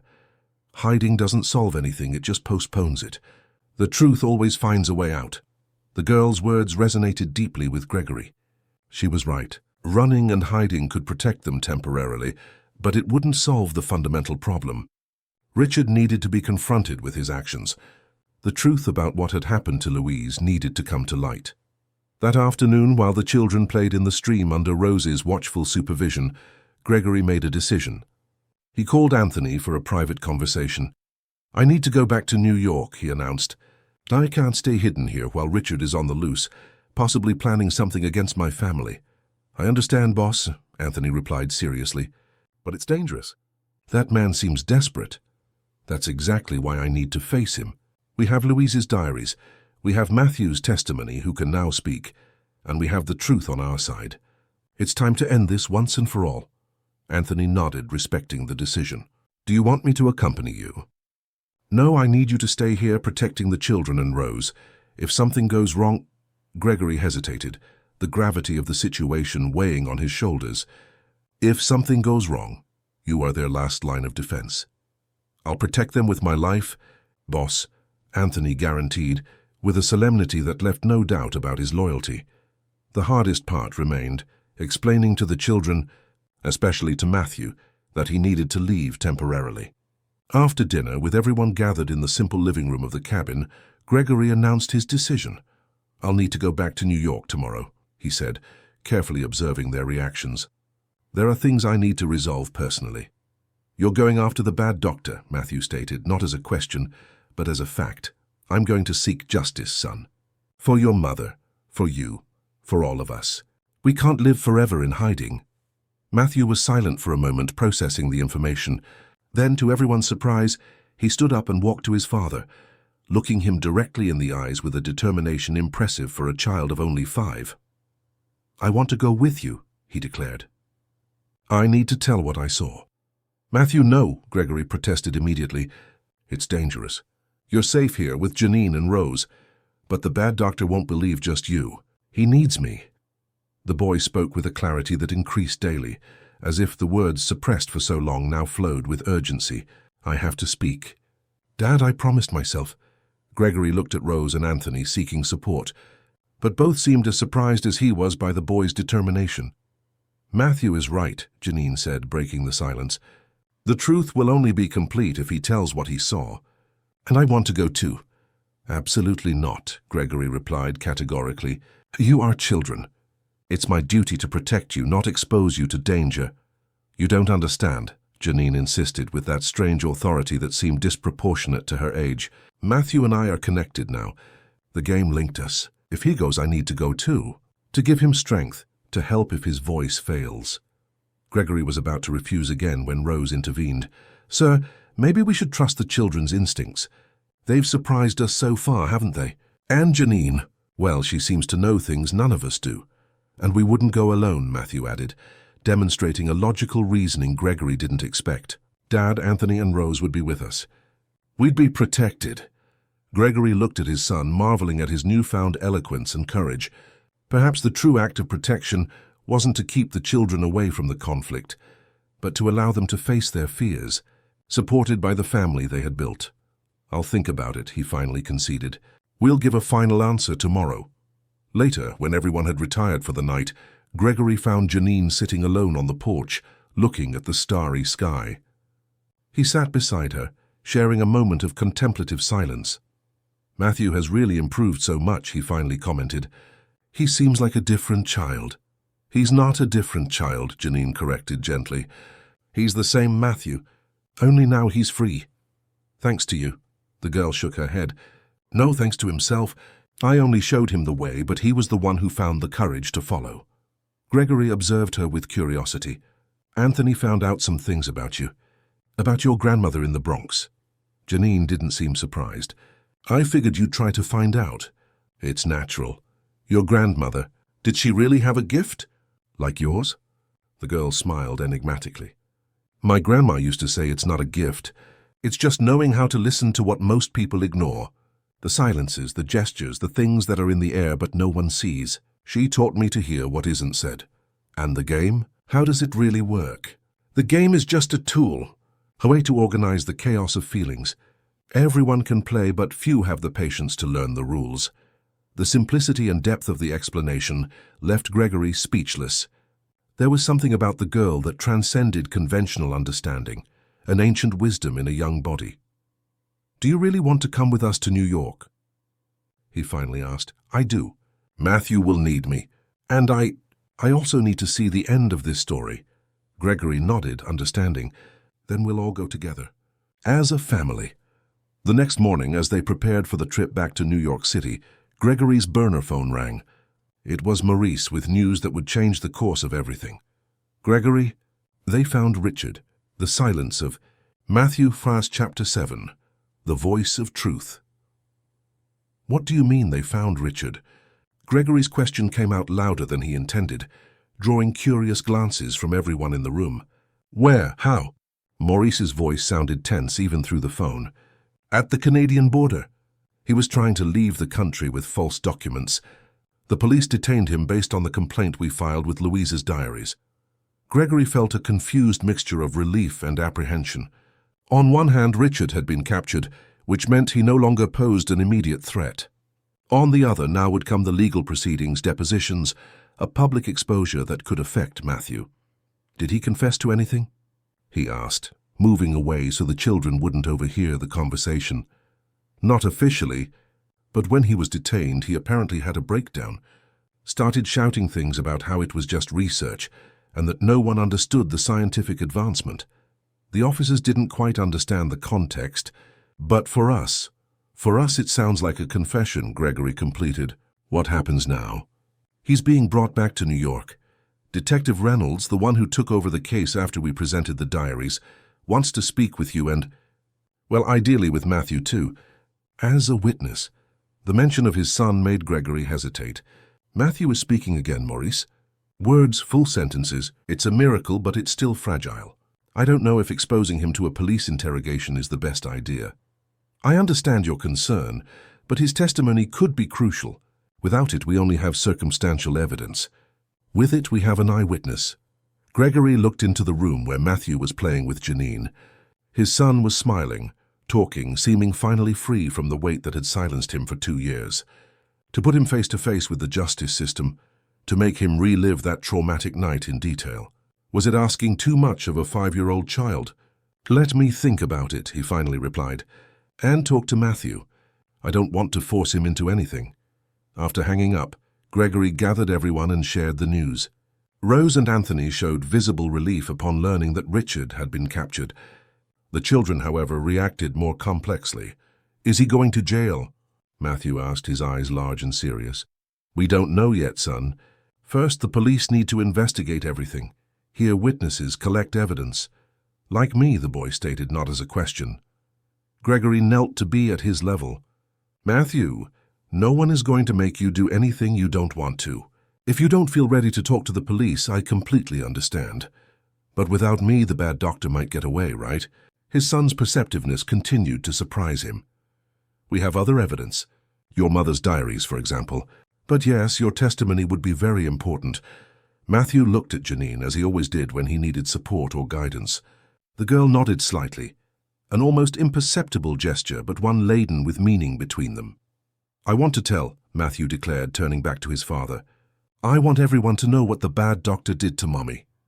The determination on the child's face was both moving and worrying. Gregory hugged his son, feeling a mix of pride and apprehension. "We'll go back to New York then," he decided. "All of us together." The journey back was significantly different from the trip out. There was no need for alternate routes or false names. They traveled comfortably in Gregory's SUV, which Anthony had brought to the Catskills, after confirming it was safe. Along the way, Matthew talked more and more, as if each word spoken was a step away from the abyss of silence in which he had been immersed. "The sky here is different from New York's," he commented, looking out the window at the clouds gliding over the mountains. "It has more color." "It's because of the pollution," Janine explained. "In the big city, the smoke from cars and factories dirties the sky. Here in the country, it stays clean." Gregory, listening to the conversation from the front seat, couldn't help but smile. It was as if the two children had grown up together their whole lives. Such was the naturalness of their interaction. The way Janine explained the world to Matthew, and how he absorbed every piece of information with fascination, created a dynamic that went far beyond ordinary friendship. During a stop for lunch at a roadside diner, Gregory watched Matthew teach Janine how to fold napkins into the shape of a paper airplane, something Louise had shown him before she passed. The scene was so normal, so everyday, that for a moment Gregory forgot all the extraordinary circumstances that had brought them together. "Look, Dad," Matthew exclaimed proudly, showing off his creation. "Remember Mom taught me?" "I do, son," Gregory replied, emotion tightening his throat. "She would be happy to see you teaching Janine." Janine, concentrating on her own clumsy attempt at folding, looked up with a serious expression. "You know, Uncle Gregory, I think Matthew's mom is still with us. Not in the way we'd want, but in the way she can be." "What do you mean, sweetie?" he asked, always surprised by the depth of the girl's thoughts. "My grandma used to say that people never really leave as long as we remember them, talk about them, and pass on what they taught us." She held up her awkwardly folded napkin. "Now I know how to make a paper airplane because of Matthew's mom, even though I never met her." Gregory felt his eyes well up. In a simple yet profound way, Janine had just expressed something he had been trying to understand since Louise's passing: how to keep her memory alive without drowning in the pain of loss. Upon arriving in New York, their first stop was Carmen's mansion. The decision had been Matthew's, who had insisted on seeing his grandmother before anything else. When the elderly woman saw her grandson enter through the gate, walking hand in hand with Janine, and heard his clear voice call out, "Grandma!" she couldn't hold back her tears. "My boy," she whispered, opening her arms. "My boy is talking." The reunion was charged with emotion. Carmen, who seemed to have aged 10 years in the past few weeks, gained new life as she interacted with her grandson. Matthew told her about the cabin, the stream where he learned to fish with Anthony, and the stars he saw in the sky. "And this young lady?" Carmen asked, indicating Janine. "You talk so much about her, but I still don't quite understand how she achieved what no doctor could." "She didn't try to fix me," Matthew replied with profound simplicity. "She just listened to me even when I wasn't talking." The answer moved everyone present. Carmen looked at the girl with new eyes. "Thank you," she said, simply holding Janine's small hands. "You gave me my grandson back." "Matthew was always here," the girl replied with that disconcerting wisdom. "He was just waiting for the right time to come back." Carmen invited them all to dinner, insisting they stay at the mansion while they were in town. "I have enough rooms for everyone," she argued. "And it would be good for Matthew to be in a place that has memories of his mother." Gregory agreed, recognizing the wisdom of the arrangement. The mansion was not only spacious and comfortable, but also extremely secure, with a state-of-the-art surveillance system and 24-hour security, a precaution that still seemed sensible, even with Richard in custody. That night, after the children had fallen asleep, Gregory, Carmen, Rose, and Anthony gathered in the mansion's library to discuss the next steps. Gertrude, the nurse, had prepared tea for everyone and joined the conversation with the familiarity of someone who was practically family. "Detective Reynolds is a man of integrity," commented Anthony, who had done a discreet check on the officer. "He has an impeccable record and has handled cases involving children before. Matthew will be in good hands. Still, I think we should have a child psychologist with us," suggested Rose, "someone who can support him during and after the deposition." "I agree," said Carmen. "In fact, I've already taken the liberty of contacting Dr. Helen Miles. She specializes in childhood trauma and has extensive experience with child testimonies in legal proceedings." Gregory looked at his mother-in-law with gratitude. Despite the differences they had in the past, especially after Louise's passing, Carmen had always shown unconditional love for Matthew.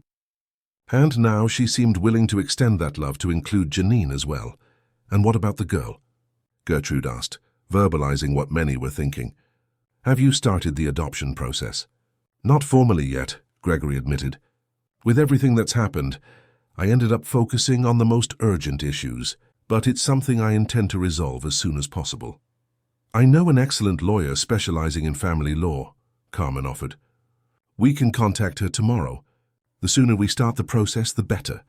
The next day, after a quiet breakfast in the garden, where Matthew showed Janine all the fruit trees he used to climb when visiting his grandmother, the family drove to the police precinct, where Detective Reynolds was waiting for them.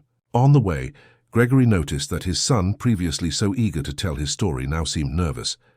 "It's okay if you change your mind, son," he assured him. "No one will be disappointed." Matthew shook his head. "It's not that, Dad, I want to tell. I'm just a little scared." "Scared of what, sweetie?" Carmen asked from the front seat. "Of seeing him again." "The bad doctor." "Oh, Matthew," Gregory hugged his son. "You're not going to see him. The detective just wants to hear your story.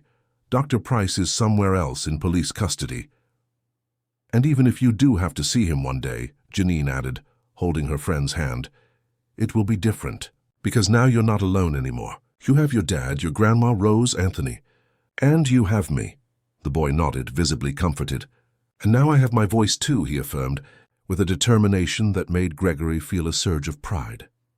At the precinct, they were greeted not only by Detective Reynolds, a man in his 50s with graying temples and a serious but kind expression, but also by Dr. Helen Miles, the psychologist Carmen had contacted, and a prosecutor from the district attorney's office, specializing in crimes against children.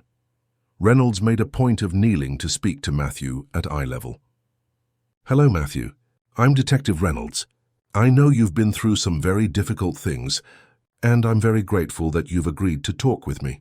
Matthew, who had tensed up upon entering the precinct, relaxed a little at the respectful approach.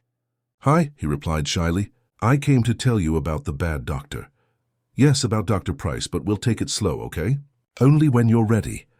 The deposition was conducted in a room specially prepared for children, with toys, books, and bright colors on the walls. Dr. Miles was present, as were Gregory and, at Matthew's insistent request, Janine. Although unusual, the girl's presence was permitted after the psychologist observed the special dynamic between the children and concluded that Janine had a calming effect on Matthew. "Let's start in a different way," suggested Dr. Miles, sitting on a colorful rug with the children. "How about we use the game of feelings you two usually play?" Matthew and Janine exchanged surprised looks. "How do you know about the game?" the girl asked. "Your father told me," the psychologist replied with a gentle smile. "I thought it might be easier for Matthew to show what happened using the game before telling it in words." The suggestion proved to be brilliant. With the help of miniatures and colorful blocks available in the room, Matthew began to recreate the scene of that fateful night. Janine, as always, helped him organize the patterns, creating a structure that translated emotions into shapes and colors. Initially hesitant, Matthew gradually opened up, first through the game and then supplementing with words, telling what he had witnessed, how he was playing in his room when he heard raised voices coming from his mother's room, how he had hidden to listen because he felt something important was happening. "Mommy was very angry," he recounted, moving the miniature that represented Louise. "She showed some papers to the doctor and said she was going to tell everyone what he was doing. That the medicine was experimental." "Experimental?" the psychologist gently suggested. "Yes. She said she found out he was testing medicine on her without telling the truth, and that it was wrong and dangerous." "And what did the doctor do?" the detective asked, keeping his voice calm despite the gravity of the account. Matthew moved the miniature representing Richard, bringing it threateningly close to Louise's figure. "He got very mad. He said Mommy didn't understand, that it was for science, that it would save many lives in the future. But Mommy said it didn't matter, that he couldn't use people without them knowing." Matthew paused for a moment as if reliving the scene. Janine, sitting beside him, arranged some blocks in a pattern that seemed to represent comfort, something Gregory had learned to recognize in recent weeks. "The argument got worse," the boy continued, encouraged by Janine's silent support. "They yelled. The doctor pushed Mommy, not hard, but she stumbled. Then she said she was going to call the press, the medical board, the police. That's when she put her hand on her chest and fell." Tears began to stream down Matthew's face, but he continued, determined to finish his story. "The doctor didn't help. He just stood there, watching. Then he checked her pulse, her eyes. Then he took out his phone, but he didn't call. He just looked at his watch many times. He was waiting," the detective concluded, "more to himself than to those present." "Yes," Matthew confirmed, moving the doctor's miniature in a circle around Louise's fallen figure, a visual representation of the deliberate wait. He waited a long time before calling the ambulance. I came out from hiding and ran to Mommy, but she didn't answer. The doctor saw me and turned white. He said if I told anyone, nobody would believe me because I was just a kid. He said he could take me away if I didn't stay quiet. The revelation of this explicit threat made the prosecutor, who had been observing in silence until then, exchange a significant look with the detective. It was additional evidence of Richard's consciousness of guilt. "And is that why you stopped talking?" Dr. Miles asked softly, rearranging some blocks into a new pattern that seemed to represent silence and fear. Matthew nodded, recognizing the pattern. "I was so scared that the words disappeared. It was like there was a glass wall in my throat. I saw everything, understood everything, but I couldn't say anything." Gregory, who was watching with a broken heart, couldn't hold back his own tears. His son, so small, had carried such a heavy burden alone for 2 long years. The guilt for not having noticed, for not being there that night, was almost unbearable. "And how did Janine help you find your voice again?" the psychologist asked, sensing it was important for Matthew to complete the narrative with the healing part, not just the trauma. The boy's face lit up slightly. "She didn't try to make me talk. Everyone tried to make me talk, but she just listened to me, even when I said nothing. And she showed me the game. At first, I only answered with the blocks. Then I started wanting to talk again. That's when we realized Matthew's silence wasn't a bad thing that needed to be fixed," Janine added with her usual insight. "It was a shield. It was protecting him. So instead of trying to break the shield, we created a safe place so he wouldn't need the shield anymore."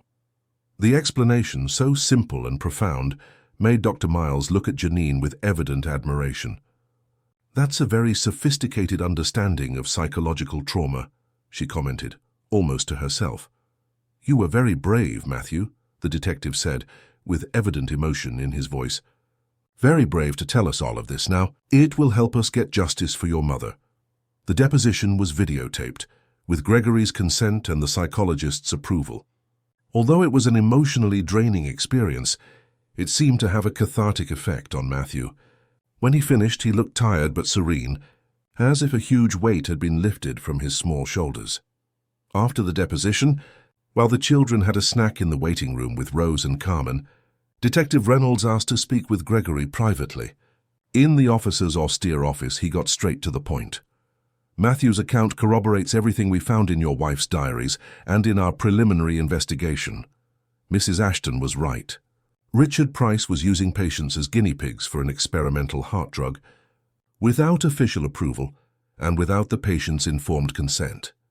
"My God," Gregory murmured, running his hands over his tired face. Why risk everything like that? His reputation, his career, first money and prestige, basically. We've discovered his connections to an American pharmaceutical lab called Neuropharma, which was funding his research unofficially. If the drug worked, he would be credited as the lead developer and would have made millions. And Louise, did she die because of this drug? The detective sighed deeply. It's likely. Our experts are analyzing the formula and the side effects documented by your wife in her diaries. The experimental drug, called CardioNex, seems to have been developed to treat arrhythmias, but in some patients it paradoxically worsened the condition instead of improving it. Louise appears to have been one of those cases. But what is certainly criminal is Richard's conduct after the crisis. As Matthew testified, he deliberately delayed medical assistance, minutes that could have made all the difference. Gregory felt a mix of anger and a strange form of relief. Finally, there were answers, however painful. He finally knew what had really happened to his beloved Louise. What happens now? Richard will be indicted on multiple charges: illegal human experimentation, falsification of medical records, failure to render aid, and potentially, at a minimum, criminally negligent homicide. With Matthew's testimony and the evidence from the diaries, we have a solid case. We are also investigating the American lab and other doctors possibly involved in the scheme. I want him to pay for everything, Gregory said, his voice trembling with contained emotion. Not just for what he did to Louise, but for the trauma he caused my son. For Matthew's 2 years of silence. He will pay, the detective assured him, with a determination that made his personal commitment to the case clear. The law has its limitations, but I will do everything in my power to ensure that justice is served. Leaving the detective's office, Gregory found the prosecutor, Claudia Morgan, waiting to speak with him. A middle-aged woman with sharp features and perceptive eyes. She introduced herself as the one responsible for leading the prosecution against Richard. Mr. Ashton, I'd like to inform you that, in addition to the criminal proceedings, you have grounds for a civil suit against Dr. Price and possibly against the pharmaceutical lab involved. The emotional damages caused to your son, not to mention the loss of your wife, justify substantial financial compensation. Money is the last thing on my mind right now, Gregory replied sincerely. I understand completely, the prosecutor agreed, but think about the future. A significant settlement could be placed in a trust for Matthew's and Janine's education. Or better yet, it could fund a foundation in your wife's name to help other children who have gone through similar traumas. The idea touched Gregory deeply. To transform the tragedy into something positive, to use the resources not for personal gain, but to help others in Louise's name. It was something she would have approved of. I will give it serious thought, he promised.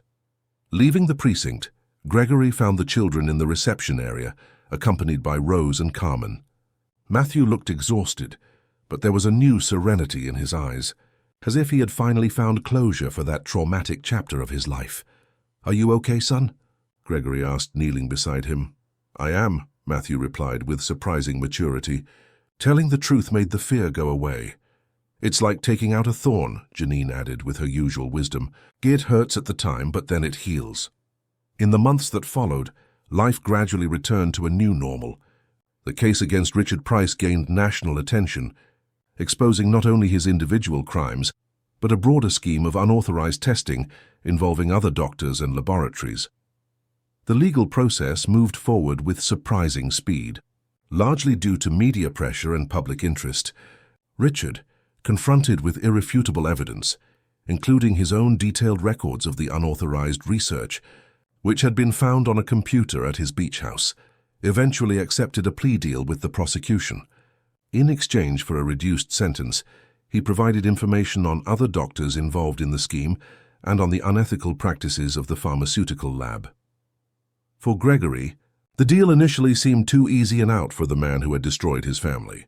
But as Claudia Morgan explained, Richard's cooperation meant that Matthew would be spared from having to testify in a public trial and possibly confront the doctor personally. Sometimes, perfect justice has to be sacrificed for the well-being of the victims, she explained, especially when the victim is a child. Following the prosecutor's advice, Gregory initiated a civil suit against Richard and the pharmaceutical lab. As expected, both preferred an out-of-court settlement to facing a public trial that would further tarnish their reputations. The substantial financial compensation was entirely allocated to the newly created Louise Vance Ashton Foundation, dedicated to supporting traumatized children and promoting ethical practices in medical research.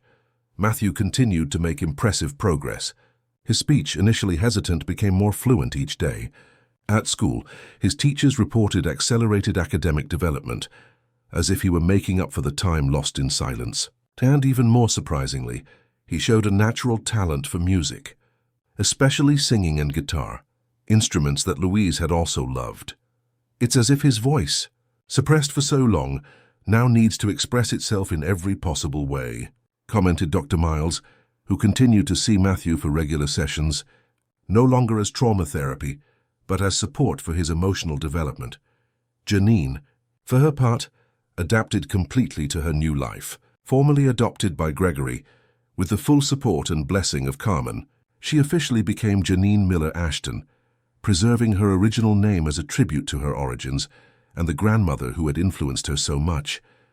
At school, she excelled not only academically, but for her unique sensitivity in helping other children with emotional difficulties. Her gift goes far beyond Matthew, Rose once remarked, watching Janine console a classmate who had gotten hurt on the playground. That girl has a special way of understanding people. Carmen, revitalized by her grandson's recovery and the addition of Janine to the family, became a constant presence in the children's lives.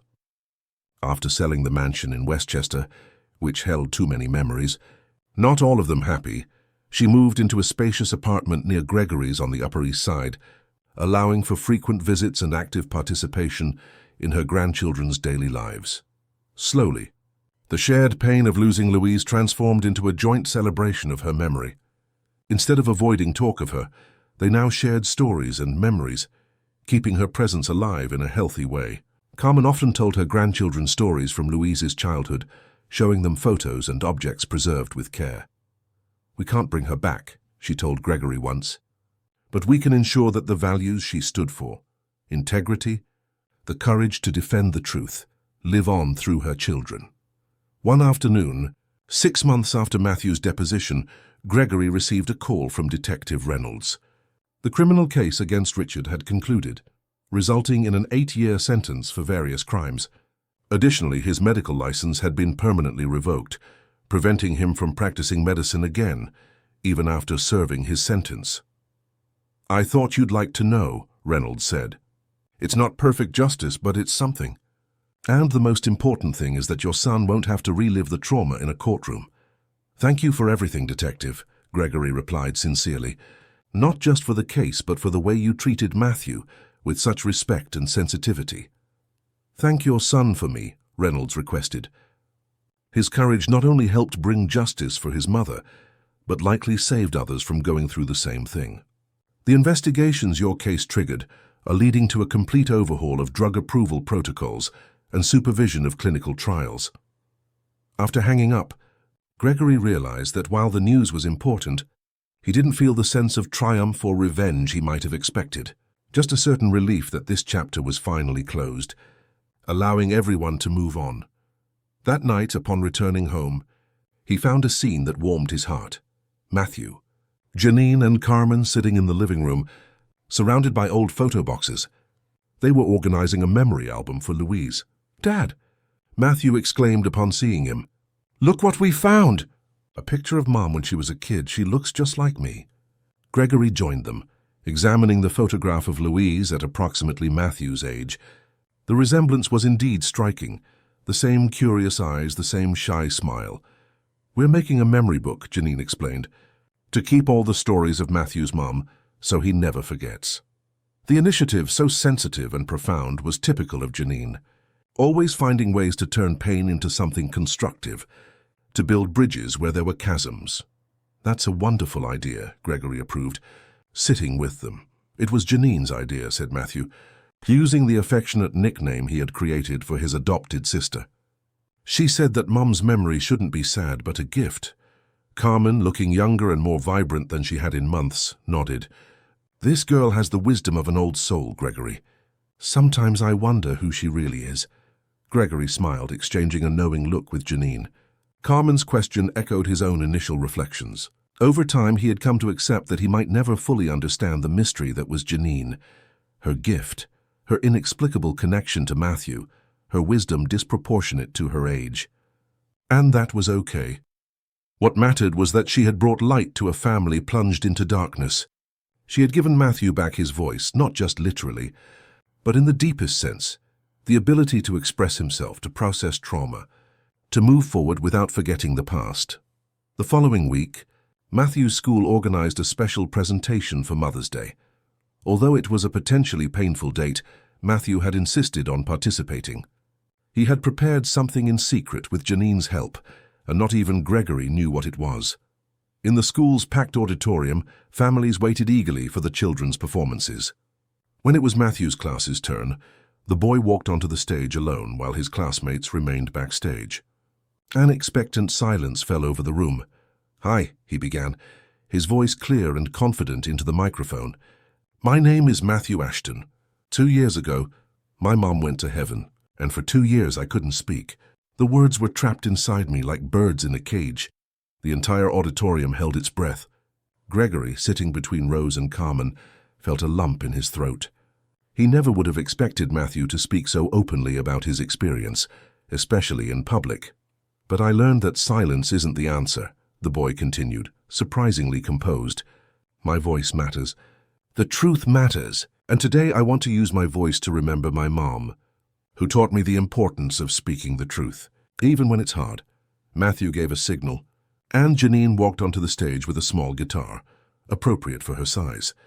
She sat on a stool next to her adopted brother and began to gently strum a simple melody. "I wrote this song for my mom," Matthew announced. "It's called Voice of the Heart." And then, to the astonishment of everyone who knew his story, Matthew began to sing.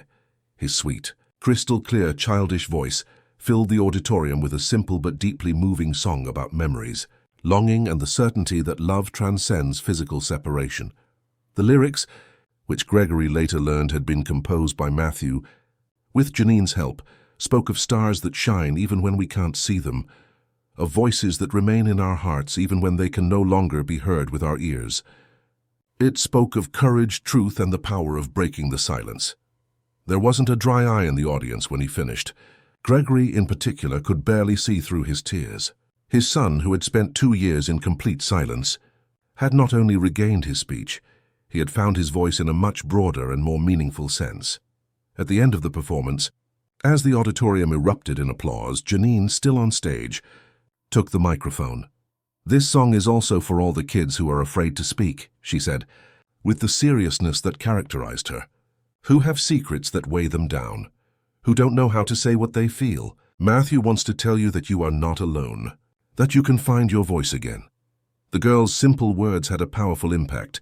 Later, Gregory learned that several parents had approached the school administration, moved by the message, interested in learning more about the Louise Vance Ashton Foundation and its work with traumatized children.